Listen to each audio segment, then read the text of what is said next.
to Book 2, welcome to Jackie's Larry Corner. I am Jackie, and as I'm filming this, it is July 4th. Although in my little town, they do, my community, they do fireworks on the 3rd. I think because it's on a golf course. Or, well, actually in this case, like, it was also on the harness track. So I think that's why they probably do it on the 3rd instead of the 4th.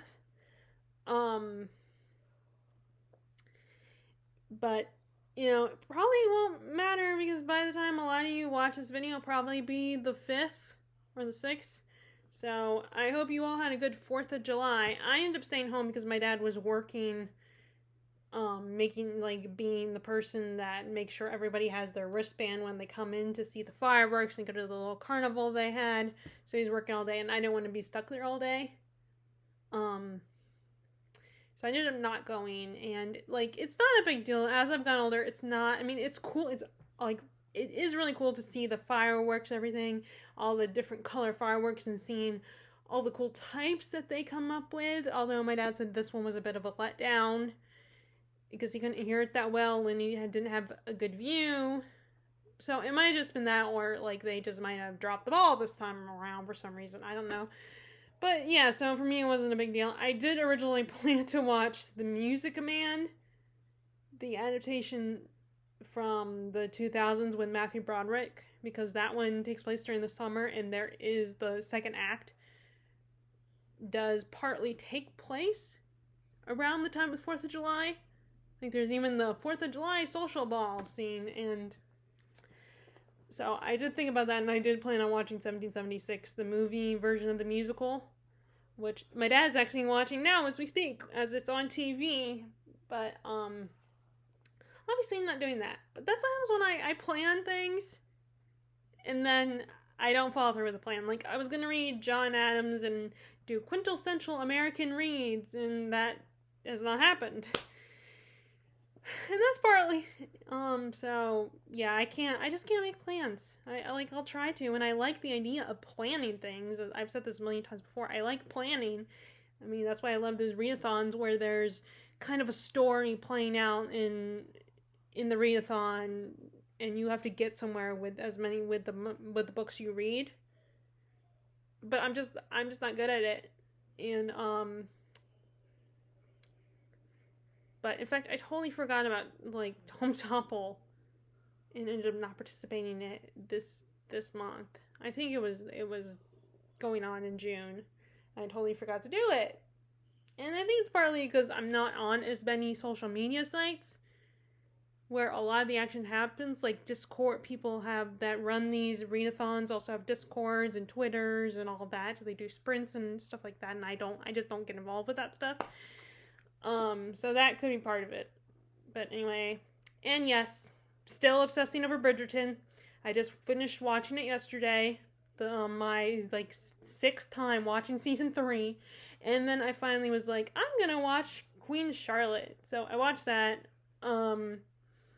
And the ending of that still makes me cry, and I would love to see a part 2, a season 2, but I don't know if they'll do it. I don't know whether story they could tell with that story, but I know a lot of people want that, and I wouldn't say no to either. But I'm also excited there's a possibility there's going to be a story about Violet during those 2 years we're waiting for season 4 as a distraction. But yeah, it's gonna be a little while before I'm not bringing up Bridgerton on one of these videos. So sorry. And again, I repeat, I'm probably not gonna ever read the books. Never say never. But every time I hear and get recaps of the plots of the books, I'm like, I just rather stick to the show. And plus, you guys know that I'm not a big romance reader. I just like watching romances. I like seeing them in movies or TV shows rather than reading a book. Says the girl who loves Jane Austen. Speaking of, so we're going to talk about Jane Austen July. I don't have a lot to say, except for I did finally start reading Heartstone. I do have the books 2 and 3, so I can get into those soon, once I finish this one. So far this is really good, very entertaining. It takes, it kind of has a fantastical, it does have a very fantastical setting, where the characters live in a world where there's griffins and hobgoblins and trolls and all that, and that the upper class are dragon riders. And so that means the characters are kind of supposed to be like Darcy and I can't remember his name. Her sister's love interest. Can't think of his name. They are dragon riders. They fight dragons, and I mean they ride dragons and fight, evil monsters and slay monsters and stuff. In particular, griffins apparently. And I like they take the characters in their original personality traits, but kind of add on to them, which I feel like that's what a good retelling does. It still stays true to the characters, but the author does their own thing with them. And that's what I feel like this author is doing. And I always look forward to when they take a fantastical, like a classic story, and do kind of a fantastical spin on it. If it's a story that's not fantastical, that's why I love Tooth and Claw, for instance. That was also a Pride and Prejudice retelling. And then there's also Pride and Prejudice and Zombies. That was really fun. I still would love to be interested to see the adaptation. But I never got around to it, so maybe I'll look for it on Max or Netflix or something one day. And then there was other, of course there are those retellings that are like, set in, instead of it being fantastical, it's just like it expands on another character, like Charlotte, Lizzie's best friend, and her sister Mary, as that with the other Bennett sister.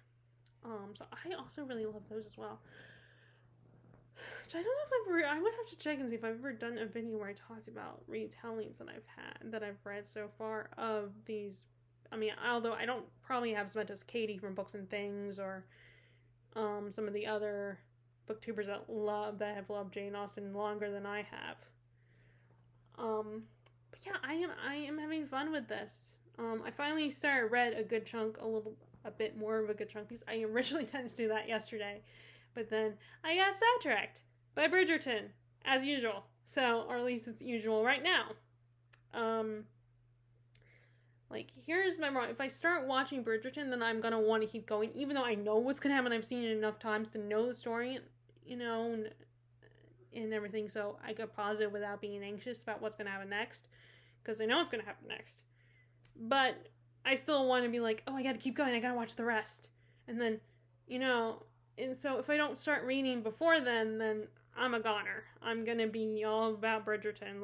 I was gonna finish those 4 episodes of part 2, season 3, and then it got away from me. And also, when my dad came home, he offered a chance to take me somewhere to get out of the house, at least for a little bit. And I, of course, asked to go to BAM, because it's a new month. I'm also going to... So my plan after this, as far as Jane Austen July, is I'm going to go ahead and start my reread of Persuasion. Now, I don't know if I have to really generally worry, but I'm nervous about bringing this with me to work, because I keep my lunch bag in the fridge.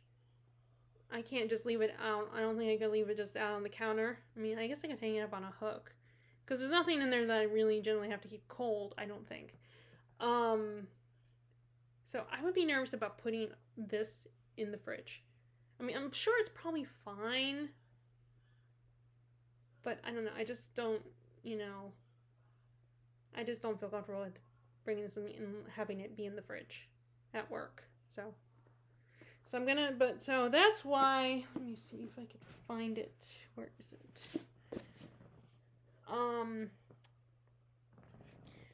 Crap, I don't know where. It's probably on my desk. Okay, as usual, there's 2 books I need to grab that I didn't have prepared, so I will be right back. Okay.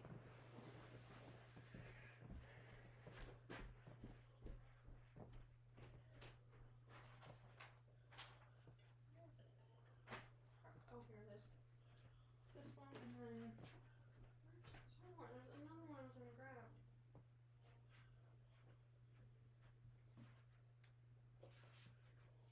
Oh, I remember.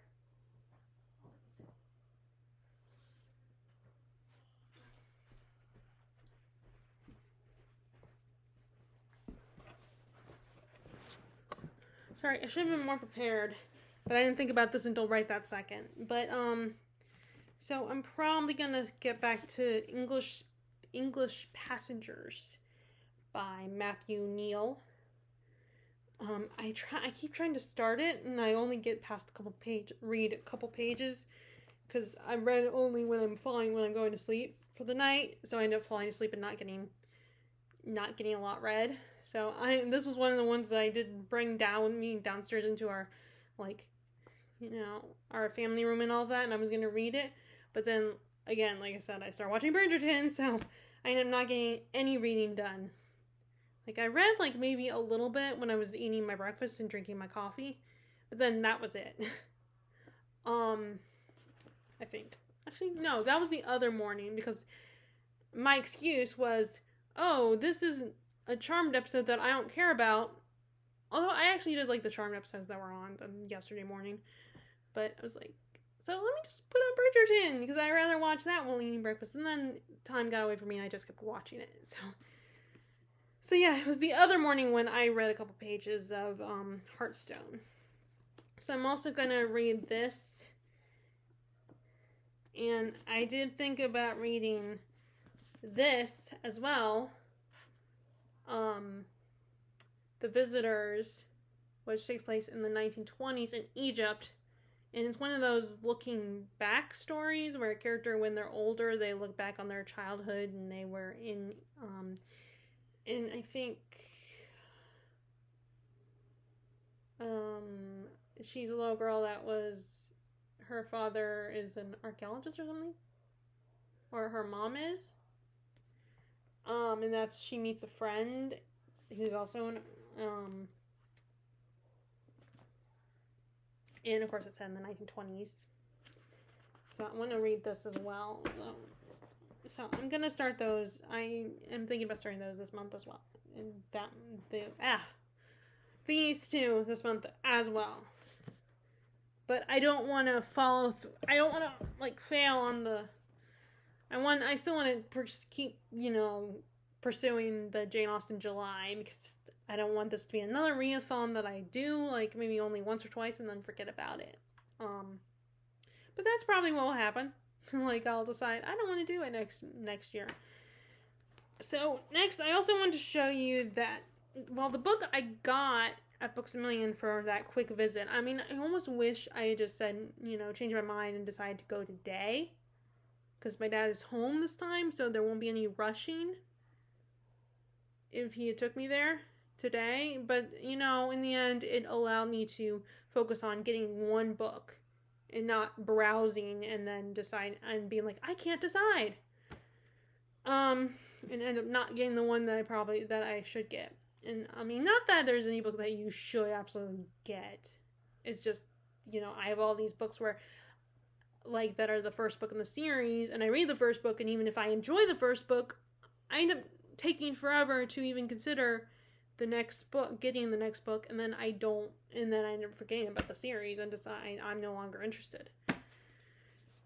And now and of course I do wonder if some people will interpret that as, oh, maybe you weren't interested in the beginning, let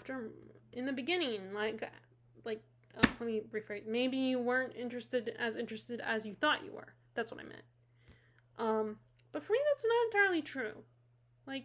In the moment, I will be interested. It's just if I wait too long to get to the next book, then I might lose interest especially if I don't have the next book. But anyway, I ended up getting Fool's Fate, which is the third book in the Tawny Man trilogy. So now I have the whole trilogy, which is the next one after that is recommended you read after the Live Ship Traders trilogy. Now, unfortunately, with that one, I still do not have the Ship of Destiny, the last book in that trilogy, and it hasn't been at Books A Million. That's the other problem, is sometimes these books end up, they don't get the next one, and I end up missing out. So either I will eventually get it as a, gift via Amazon, or it will eventually show up again at Books A Million. Hopefully. But I am, like I said, I've said this before, I'm so glad that they have these editions now because I love these editions. I love how they look like tapestries. Like with the writing on the tapestry, I really love these, and so I'm so glad that now they have them, that they sell them instead of the mass market. I mean, they still have the mass markets, and if you like the mass markets, that's fine. I just don't like them as much as I used to, because, you know, they're small and cheaply made, I feel like, and I don't like how they look on my shelf. I know it shouldn't be about aesthetics, but, you know, I'm just as guilty about liking aesthetics, and I feel like we shouldn't judge people and get mad at them if they prioritize the aesthetic of their bookshelves. Like, if they want to do rainbow shelves, it's not any of your business. You're not the one looking through their shelves. They're the ones who are looking at their books. So it doesn't matter if they have a rainbow shelf. Like, I get the argument of, well, how are you gonna, like, especially if it's a series, you know, I understand the argument of, well, you want to keep books, especially books in a series, and if it's a book series where all the books are different colors, and if they're all mixed up, then I can see where it would bother people, but like I said, it's not your shelf. You're not browsing their shelves. So I don't know why people are making a big deal about how someone has their aesthetic of their shelves. If they wanted rainbow shelves, that can look very pretty and very colorful. I like it. I've done it. You know, so, like, it's their shelf. They're the ones that are touching their books. They're the ones that will be looking at their books and decide and taking books off the shelf. Not you. Not those of us who happen to just be watching their videos. So, I don't know why people make it such a big deal. And yes, I get it, the other one, which is that when people have their books turned out like this, I mean, well, I guess they should show it like this, where the pages are sticking out and you don't see the spines. And I get that because it's like, it's not as pretty. It's just, you know, these blank pages. And how do you know what book is there? Because all pages look the same. I mean, the only difference is that some books have that crinkled page look. I can't remember I can't think of what that's called. So yeah, that's the only difference. So I get that's again, you can't see what's on the spine, so you don't know what book it is. But as I said, it's not your shelf. You're not the one looking at the books. You know, you're not the one who's going to pick the book off the shelf. You're not touching that person's shelf. Unless you, like, live with them or something. So I think it shouldn't matter what other people think about how someone does their shelves. And I've done that before because it's like, you know, if you finish that book, then you can turn around and show the spine. And it's kind of like a little thrill of, oh, I've read this book, so now I can show the spine. That's my logic on this. But then, you know, sometimes I worry too much about my mom's opinion. And if she says she doesn't like something, in the back of my mind, it's there in the back of my mind that I change it. But I mean, you know, I love my mom and I respect her opinion and everything, but sometimes it's like, can I have my room how I want it? But that's what happens when you live with your parents. Anyway. There was something else I was gonna say. I can't remember, but now the way I have my shelves is now by going by how many page numbers. I don't know if anyone's ever done that before, but like all my under 100 pages I have on one shelf, and then I go into the next shelf and it's all like between like 300, 400, and 500, and 700, and then, you know, there's the 800 pages, and then there's the over 1,000 pages shelf. That way I can make sure that I, you know, don't just read the shorter books just because it will be easier and I can get through them, but I actually make sure I read, you know, different lengths of books, and it should be about the story and not how long the book is. But anyway, so that's kind of how my reading is going right now. Like I said, unfortunately, I won't be able to, you know, once I do get back to live ship, you know, it's gonna be a while before I can start reading this series, because I have to get Ship of Destiny. And that way, once I'm read all that, I can get to this one.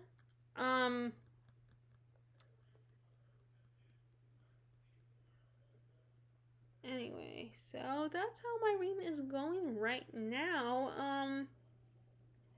I think I'm gonna be eating lunch soon because I don't want to wait too long. But I just wanted to say hi, like I update you guys on my reading so far. Since July, it's now July. And I hope your reading is going well and you are enjoying it. Are you participating in Jane Austen July? Which Jane Austen book are you gonna read? Are you gonna go along with the challenges that the creators of this readathon may set out, or you're doing your own thing? Would love to know. And if you like this video, be sure to give a thumbs up, click subscribe if you have not already, click the bell icon if you want to be notified about my latest videos. Although I'm very scattered with my postings, so I don't know how much that helps. But anyway, I would love to know what you're currently reading, whether you're participating in Jane Austen July or just reading whatever you want. Alright, bye!